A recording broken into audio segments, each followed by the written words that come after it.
हाय। आज हम बात करेंगे एक सिंपल इनफर्टिलिटी के ट्रीटमेंट के बारे में जिसे कहते हैं आईयूआई यानी इंट्रा यूट्राइन इंसेमिनेशन। बहुत सारे कपल्स जो हमें ओपीडी में कंसल्ट करते हैं वो आईयूआई और आईवीएफ में कंफ्यूज्ड होते हैं। उन्हें ये नहीं पता होता कि आईयूआई कब किया जाता है और आईवीएफ कब किया जाता है। उनके हिसाब से दोनों सिमिलर होते हैं। तो आज जानेंगे कि आईयूआई का प्रोसेस क्या होता है, कब किया जाता है, आपको कैसी प्रिपरेशन की जरूरत है and what to expect in an IUI cycle. So first of all IUI होता है इंट्रा यूट्राइन इंसेमिनेशन, जिसका मतलब इसके अंदर सीमेन सैंपल को यूट्रस के अंदर प्लेस किया जा रहा है to increase the chances of pregnancy. ये फीमेल वजाइना पार्ट है, ये है uterus, this is the mouth of the uterus which is the cervix, ये ओवरी यानी अंडादानी है और ये है ट्यूब्स। आईयूआई प्रोसीजर उनके लिए किया जाता है जिनके अंडे बराबर बनते हैं, यानी हर महीने उनका एक एग रिलीज हो पाता है नेचुरली या फिर टैबलेट की मदद से।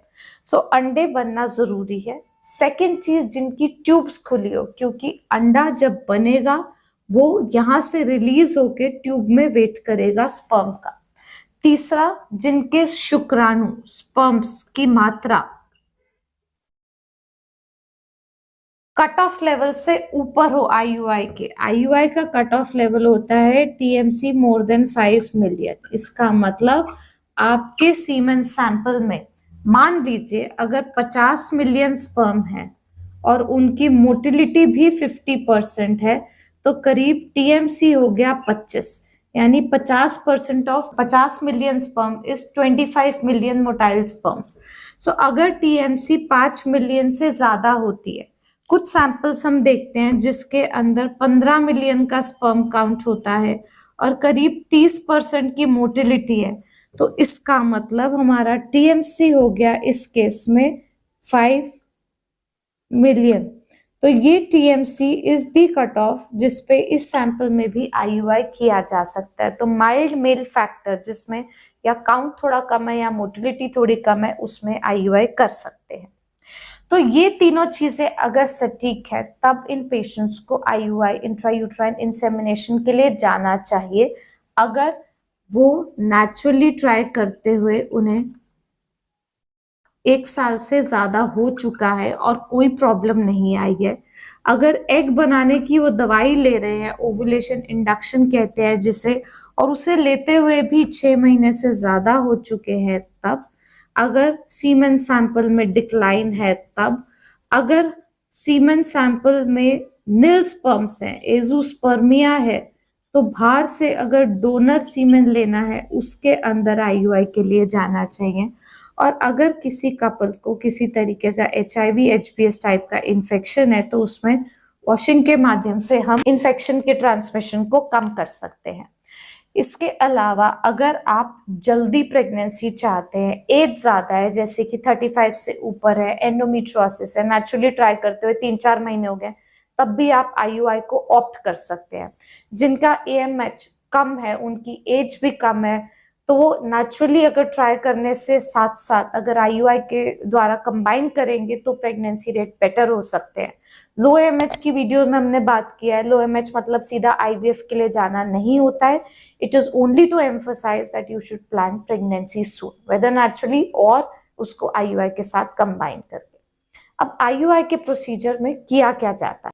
आईयूआई के प्रोसीजर का फर्स्ट स्टेप होता है एग बनाने की दवाई देना। तो हम बात करते हैं, आप सोचेंगे कि कुदरती भी तो एग बन रहा है, पर प्रोबेबिलिटी को, चांसेस को बढ़ाने के लिए अंडा बनाने की दवाई टैबलेट या इंजेक्शन की फॉर्म में दी जाती है। जिनके एक भी अंडे नहीं बने उनका एक अंडा बन जाए, जिनके ऑलरेडी एक बन रहे हैं उनके एक की जगह 2 अंडे बने।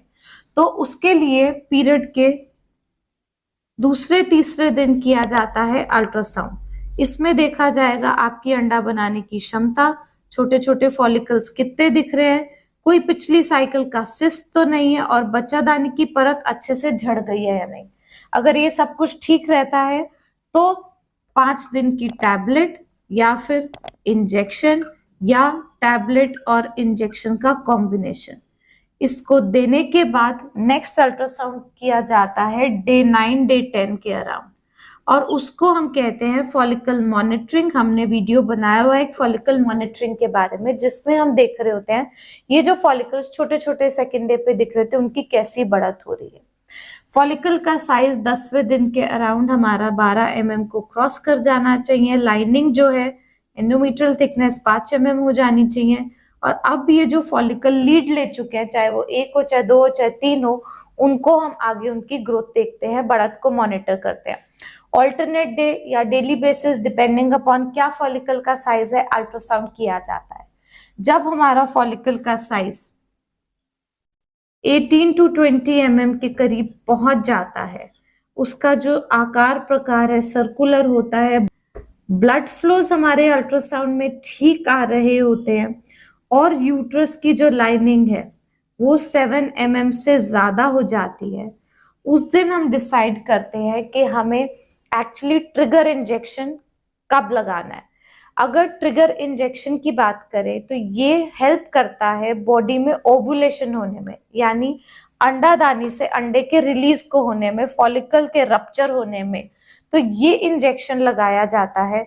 और इसके बाद आईयूआई को टाइम किया जाता है।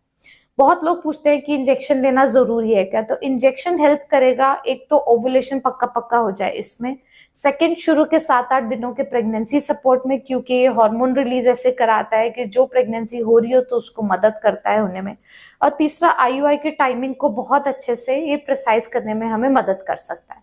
तो जब ये चीजें मीट होती हैं तब लगता है इंजेक्शन, जो मोस्टली एचसीजी का इंजेक्शन होता है। अब एचसीजी के इंजेक्शन के कितने टाइम बाद करना चाहिए आईयूआई? हम आमतौर पे एचसीजी के इंजेक्शन के साथ साथ हम क्या कर रहे होते हैं, ओवुलेशन की ट्रैकिंग कर रहे होते हैं, जिससे हमें पता चल जाए कि रप्चर जो है वो कब होने वाला है। अगर किट पॉजिटिव होती है तो अगले 24 घंटे में रप्चर होना होता है। एचसीजी के इंजेक्शन के करीब 36 से 38 घंटे के बाद रप्चर होता है। इन दोनों इंफॉर्मेशन से हम डिसाइड करते हैं कि एचसीजी के इंजेक्शन के अगले दिन आईयूआई होना चाहिए या 1.5 दिन बाद आईयूआई होना चाहिए। बट आईयूआई का टाइमिंग इंपॉर्टेंट है, क्योंकि जब एग रिलीज होगा बॉडी में, ओवुलेशन होगा, तो एग बॉडी में 12 से 24 घंटे तक ही फर्टिलाइजेबल रहेगा। तो हम दोनों चीजों की मदद से अल्ट्रासाउंड मॉनिटरिंग पे ये देख के कि जो फॉलिकल हमें दिख रहा था कल, आज वो डिसअपियर हो गया है और बढ़ गया है, उसके फ्लोज कैसे हो गया है और उसके आकार प्रकार कैसा है, पेशेंट को पेन के सिम्टम है या नहीं, हम आईयूआई के टाइमिंग को असर्टन करते हैं। अब अगर उदाहरण लें तो हमारा फॉलिकल था 20 mm का, लाइनिंग थी हमारी 8.4 mm की, ओवुलेशन किट जो थी वो नेगेटिव थी, हमने एचसीजी का इंजेक्शन लगाया। एचसीजी के इंजेक्शन के 36 घंटे बाद हम करेंगे अल्ट्रासाउंड। सो ये इंजेक्शन अगर हमने लिया 8 बजे के करीब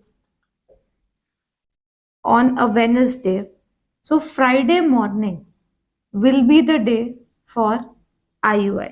ये फॉलिकल मोस्टली डिसअपियर हो जाता है, ऐसे कुछ कॉर्पस ल्यूटियम सा दिखाई देता है, एग हमें अल्ट्रासाउंड पे नहीं दिखाई देता है। जब हमें ये पिक्चर दिखती है तब हम हस्बैंड को बोलते हैं क्लिनिक आके वो सीमेन सैंपल देंगे। सीमेन सैंपल को वॉश किया जाता है और कोशिश की जाती है कि विद इन 1.5 आवर ये सीमेन सैंपल वॉश करके कैनुला से वापस इंसेमिनेशन किया जा पाए। सो इसके अंदर इन दोनों दिन के बीच में जो थर्सडे का दिन था, अगर पेशेंट को पेन का सिम्टम हो, किट पॉजिटिव आई हो, तो इस दिन भी अल्ट्रासाउंड करके हम देखते हैं कि क्या ओवुलेशन हुआ या नहीं। बिकॉज अगर ओवुलेशन 1 दिन पहले या 2 दिन पहले हुआ तो वो टाइमिंग मिस आउट हो सकता है एक आईयूआई साइकिल में जिसमें प्रेगनेंसी आ पाए। तो जिस दिन हम आईयूआई कर रहे हैं, जैसा हमने बात किया कि सीमेन सैंपल को वॉश किया जाता है, एक फीमेल को क्या एक्सपेक्ट करना चाहिए? उनका अल्ट्रासाउंड किया गया, रप्चर देख लिया, हस्बैंड ने सीमेन सैंपल दे दिया। वॉशिंग जो होती है वो 2 तरीके से की जाती है। वॉशिंग के लिए डेंसिटी ग्रेडियंट मीडिया यूज हो सकता है या फिर स्विम अप मेथड यूज होता है। दोनों ही कंडीशंस में, दोनों ही तरीकों से देखा गया है कि स्पर्म का कंसंट्रेशन जो है उसमें मोटाइल कंपोनेंट ज्यादा बढ़ जाता है। तो अगर मात्रा अराउंड 1.5 ml के सीमेन सैंपल किए तो उसे कंसेंट्रेट किया जाता है 0.3 0.4 ml में। ये क्यों किया जाता है? क्योंकि मोटाइल कंपोनेंट एक छोटे अमाउंट में अगर हम डालते हैं तो उससे concentration of motile sperms will increase. ये जब बढ़ जाता है इसको एक कैथेटर में फिल किया जाता है और फीमेल को इंटरनल चेकअप के लिए जैसे लेटाते हैं वो लेटा के स्पेकुलम इंसर्ट करके इस ओपनिंग को विजुअलाइज करके इस कैनुला को यहाँ से प्लेस किया जाता है।